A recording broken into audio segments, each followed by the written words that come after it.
Season 1 is here, ladies and gentlemen. Welcome to the High Press Podcast. Elite athletes, elite artists, and raw mentality, man. We are more than athletes. I'm joined today with my brothers and the co-founders of this project that I'm proud to call ours. It's our baby. You know, this has been a project that we've had so close to our heart for so many years. And, you know, to finally find it, you know, come to life and manifest is amazing. I've got Prince over here from 352 Sports. My guy. My brother. We've been doing this for many years. You know, thinking of any small idea and just turning it into something, We've you know. been working on so many things over the years. And then I got VIWE, my guy, my brother from years. From years. From kindergarten. We've been at it, I mean, since the beginning. Yeah, creative What's the director. beginning like? You knew each other from crash? No, I'm sure it's been a decade now. It's 10 years. About 10 a years. decade, yeah. 10 That's years. quite long. Long time coming, yeah. And my creative director. Yeah, exactly. Yeah, I mean, I think as a relationship, right, this has also been a long time coming. We started speaking about this over a year ago. Yeah. Has there, I mean, for both of you guys, has there been a point, you know, during this entire time where you felt, this might not happen? Yeah, there was doubt. I think all of us felt that, you know what I mean? Yeah. Like there was that doubt, like, could we find, you know, the right people to work with, you know? And we're blessed to have, look at this, I mean, look at the studio, you know, we're blessed to have Pixel Nation on our side. You know, blessed to have people who believe in us. And look at this, guys, I mean, as we've manifested this, we want to create a platform that's going to change things for athletes, you know? Going to change things for pioneers in our culture. Yeah. You know, and I spoke to you guys about that. It was just like, we are all players in our own industry. You know, I play football. I'm a player in the football industry. You write articles. You know, you do everything. Science. Exactly. You do science. Exactly. Science. Exactly. Exactly. So we're all players, you know, in the industry, and I think, you know, it's time that people hear the stories. People hear the stories about the people who run culture, the people who create culture. You know, so I think for me, you know, the journey, like finding the production partner, I think that's the one thing that crippled us. That was stressful. Because it was very stressful. Because I think for us it was very important to like partner with someone who we not only, you know, could see that they believe in the thing, but we could feel that they do. And that took us quite a while, man. We went to a couple of places. We didn't get the right reception, and then we, by God's work, by some fate, you found yourself. But it's a testament to life, don't you think? It's just like, it is. You knock on some doors and other doors don't open, other doors do open. And you need people around you who are going to believe in you. Beautiful stuff. You know? And then I think for you, Tristan, why has this been like super important? Because we've been friends for quite a while, right? And I think there's like many things that brought us together. One of them being just the type of person that you are, the mentality that you carry throughout, you know, everything that you do. Definitely on the field, you know, the confidence that you've shown, you know, playing, and I really loved it, and I really loved your mentality really as like a person. But I think if there's one thing that you've always put across was the importance of like being more than an athlete. A lot of people know you as a soccer player.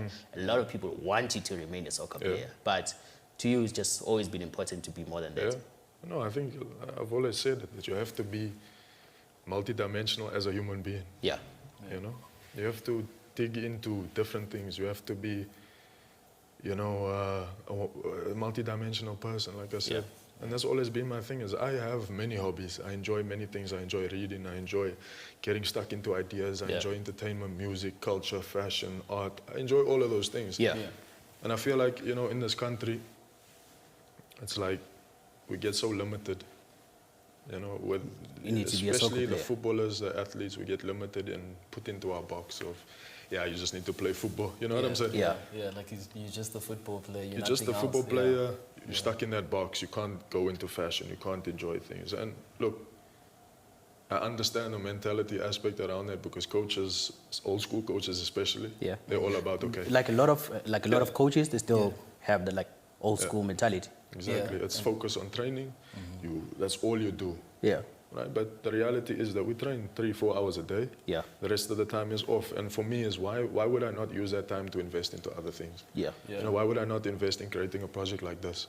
I mean, look at what we've created. You know? Yeah. This platform is amazing. Is going to become something so amazing for our athletes in this country. It's going to be amazing for our, you know, artists, for, you know, everyone. And I mean, I generally do not see a lot of footballers doing that, right? Yeah. Because, like, a lot of the times with you guys that are like athletes and like soccer players, you'll find that the first half of your life, which is like from, I don't know, age 16 to about 32 to 35. That's like the first half of your life. You dedicate yourself so much to the sports that you love, right?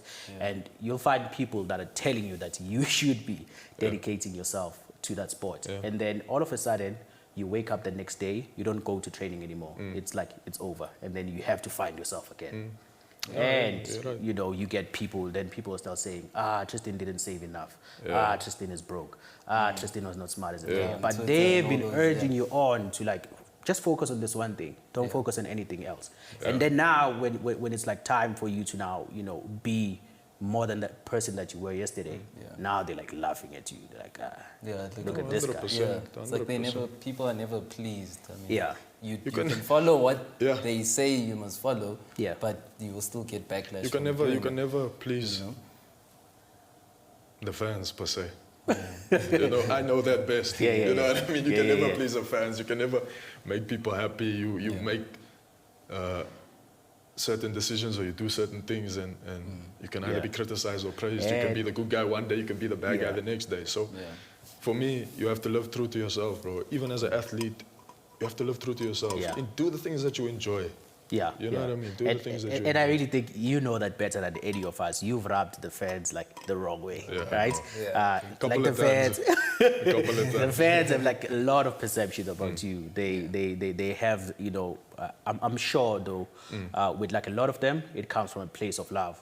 You were loved by a lot of people. Like I'm sure there's still a lot of people that love you, that still want to see you do, you know, very, very well. But you know, that story of like you leaving the one club, Kaizer Chiefs, and going off to Mamelodi Sundowns, it sort of like puts you in a difficult position with the fans. Oh, it did. You know? But I think when it comes down to like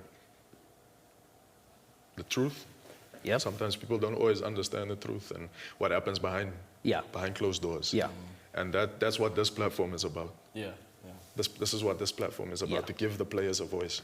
Exactly. And this is something that I think we all agreed with. Yes. You know?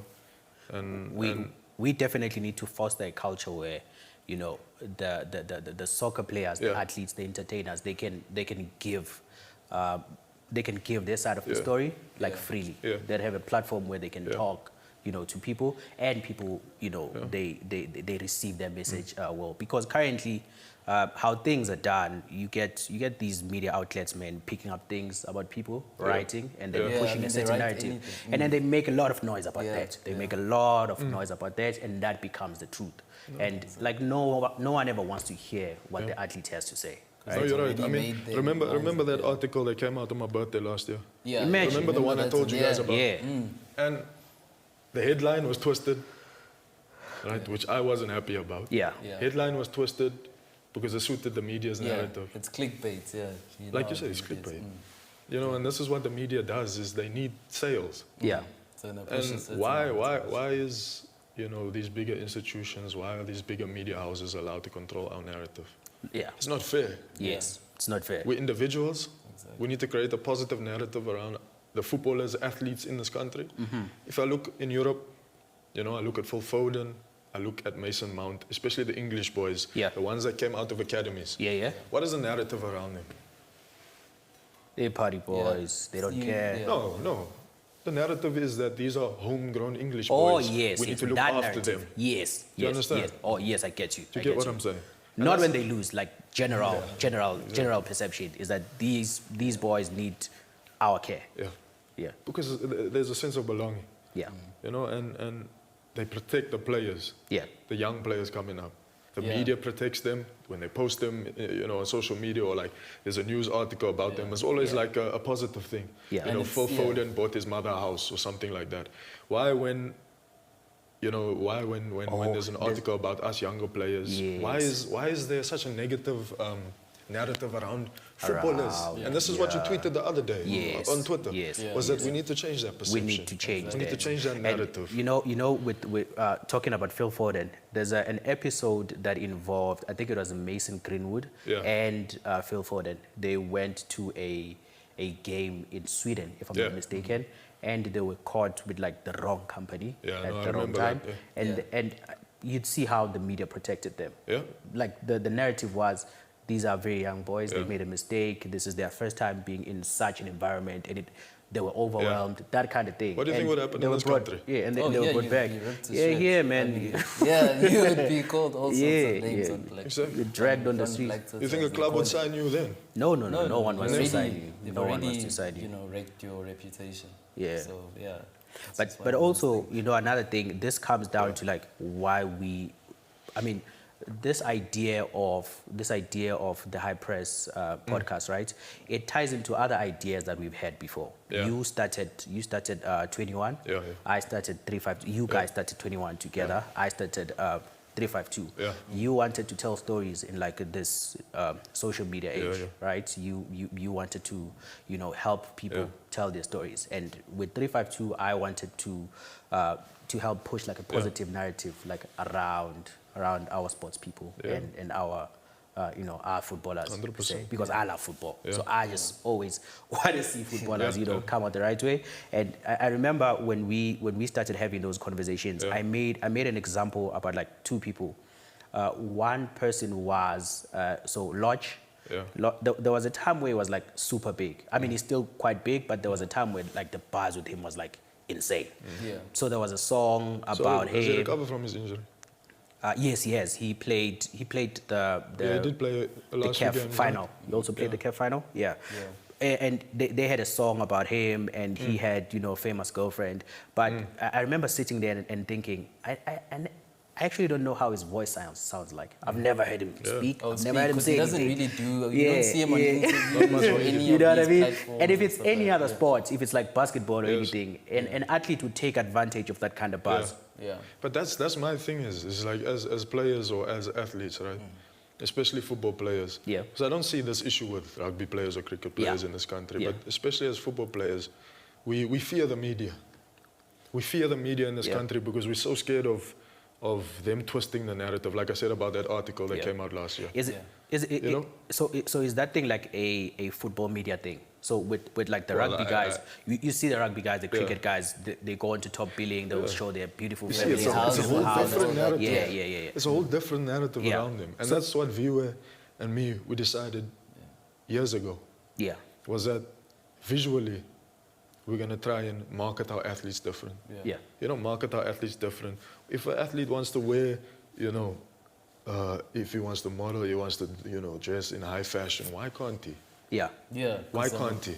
Is he less of a footballer because he's wearing high fashion, or no, he's not. If he wants to, you know, if he wants to go play basketball, or he watches basketball, or he does other things, like I explained. Why is that always seen as a negative thing? You guys get where I'm coming from? Definitely get it. I'm thinking of examples, but you guys get what I'm saying. You know, that watching that game, that France versus South Africa game. Oh man. You know, you could almost see a stark difference between. Very big difference. You know, it's like Mbappe versus, you know, our team. And, it's like the same thing that I used to see when I'm like watching you play. I would tell my friends and I'd say, you know, whenever I see Tristan play, it's as if he's older than everyone that he's playing with. Like what do you mean by that? Your physicality, how comfortable you are, how quick you are. Like it always seems like you have this physical advantage over everyone. Some sort of physical advantage. And that France game felt like that for me. Those guys, they just ran better. They look quicker. Yeah, they look quicker. I think we were underprepared. They look quicker, they look stronger. But it was a good game to watch. Who was right back? Was it Moby? Yeah, Moby was getting... Moby. Yeah, it was a tough game for him. It was a tough game. It was a tough The game for stadium him. was full. You guys must understandably. understand also is that South Africans haven't had fans in the stadium for a long time. Since when? 2020? For a long time. Yeah, 2020. We haven't had when fans in the stadium since 2020. Yeah. And they go play in Stade of France. Yeah, Stade de France, it's packed. It's like full capacity. Yeah. Full capacity. What's that? 45, 50,000. Yeah, against mainly the French best team in the nationals. world. Yeah, you've got the best team in the world on the pitch. You've got fans who are mostly French-speaking fans. Yeah. Do you think not having the fans in venues for us mentally messed up the guys? Because you would see say a team like Kaizer Chiefs, right? Always pack stadiums wherever they go, and they were doing very well before the whole COVID thing. And then COVID hits. When it hits, now they start dropping and end up losing the league in the last 20 minutes. Have you ever had a disappointment of that magnitude? In terms of losing the league? Losing the league in the last 20 minutes. I'm sure I remember when we played the under-23 championships in Durban. Yeah. Against Arrows. Okay. I think I came back from it was a hamstring injury. Yeah. It was a grade, I don't know if it was grade 3 or something. It was quite a bad one, so I was out for a few months. Okay, cool. Then I just started training 2 weeks prior to the final. The final, okay. And I thought, your coach is going to play me, give me a chance, you know. I know I've been out, but I can play, you know. Yeah. And then I traveled to Durban for the final. Okay, I didn't make the squad because I wasn't fit in his eyes. Okay, cool. And I remember we conceded in the 70th minute. We lost it. The guys that were playing, they were upset. Yeah. But that was one of those feelings. It's not nice to lose It's not. It's not nice to lose like that. Yeah. You know, with us the fans, man.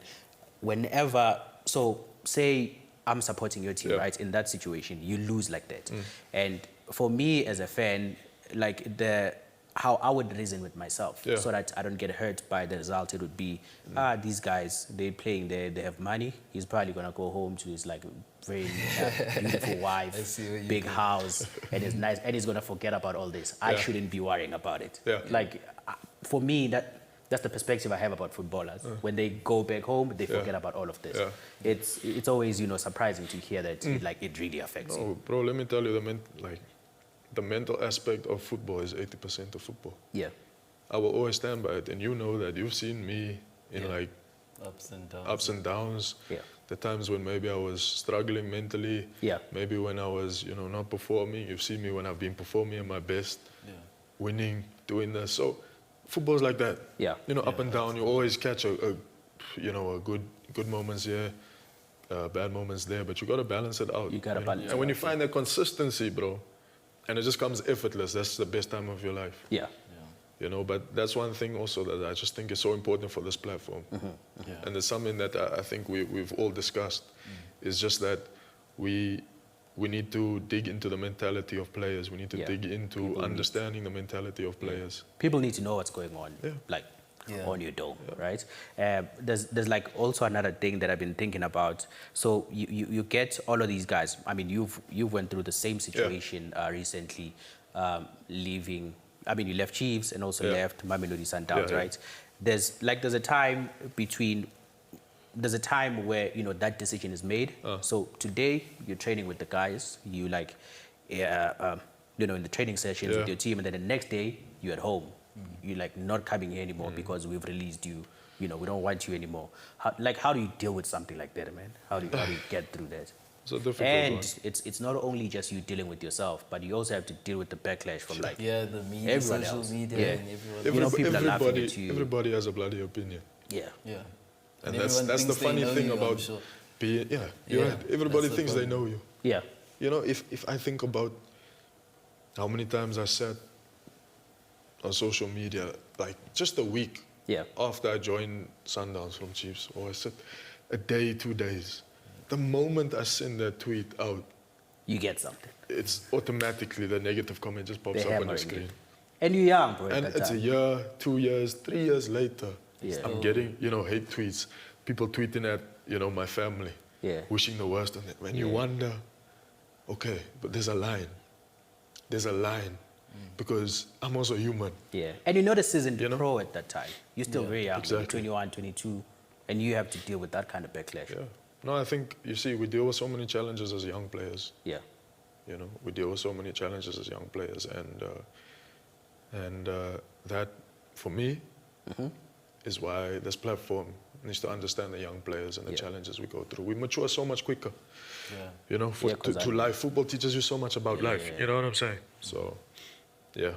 No, because at 22, I mean, 22. I mean, you just. I don't have any important decision to make, bruh. Exactly. Like 22, you find that, you know, for some people, at 22, you're still at school, or maybe you just started working, and the only thing that really worries you, you know, where you're going to on the weekend. Like, that's the only thing that worries us at that kind of age. But with you, you have to be making these very big decisions that will, like, affect your life long term. It's a decision that, for him, I would say it's a decision that affects, or it's a decision that affects your entire journey. Yeah, because now people hold you against the decision that you made. Yes. Yeah, and then people don't see the sacrifices. Not understanding that. You're right.